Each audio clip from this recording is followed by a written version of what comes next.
Rahul ICU के बाहर बैठा था। दरवाजे के ऊपर जलती लाल बत्ती उसकी धड़कनों के साथ जल बुझ रही थी। अंदर उसकी मां जीवन और मृत्यु के बीच संघर्ष कर रही थी।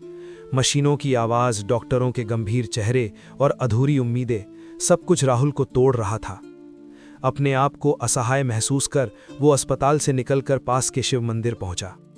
नंगे पांव भारी मन से उसने हाथ जोड़े और आंखें बंद कर लीं।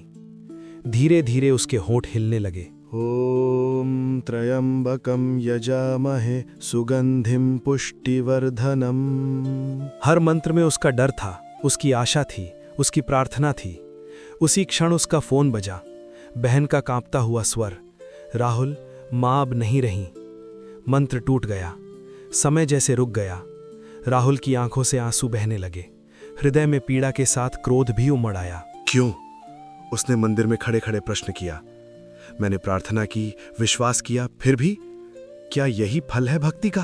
तभी उसकी दृष्टि मंदिर के एक कोने में रखी श्री कृष्ण की मूर्ति पर पड़ी। वातावरण अचानक शांत हो गया। उस शांति में उसे एक कोमल दिव्य स्वर सुनाई दिया।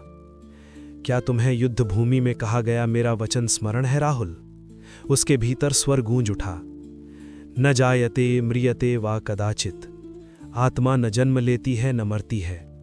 कृष्ण बोले, तुम्हारी मां समाप्त नहीं हुई, उसने केवल शरीर का वस्त्र त्यागा है। आत्मा अमर है और जब उसका उद्देश्य पूर्ण हो जाता है वो आगे की यात्रा पर निकल जाती है।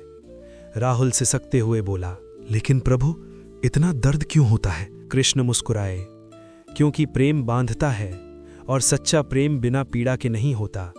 तुम्हारे आंसू दुर्बलता नहीं है, वे तुम्हारे प्रेम का प्रमाण है। राहुल ने मूर्ति की ओर देखा। तो फिर प्रार्थना क्यों प्रभु, जब मृत्यु अटल है? कृष्ण का स्वर और भी शांत हो गया।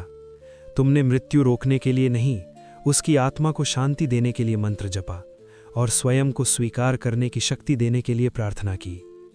राहुल के मन में धीरे धीरे स्थिरता उतरने लगी। मृत्यु शत्रु नहीं है, कृष्ण बोले, अज्ञान में किया गया मोह शत्रु है। जब तुम ये समझकर प्रेम करते हो कि ये संसार क्षणभंगुर है, तब दुख स्मृति में बदल जाता है, पीड़ा में नहीं। मंदिर की घंटी बजी। राहुल ने आंखें पूछीं और फिर से हाथ जोड़े। इस बार शिकायत के लिए नहीं, स्वीकार के लिए। उसकी मां गई नहीं थी, वो केवल एक नई यात्रा पर निकली थी। और पहली बार आईसीयू की लाल बत्ती के बाद राहुल के हृदय में शांति ने स्थान लिया।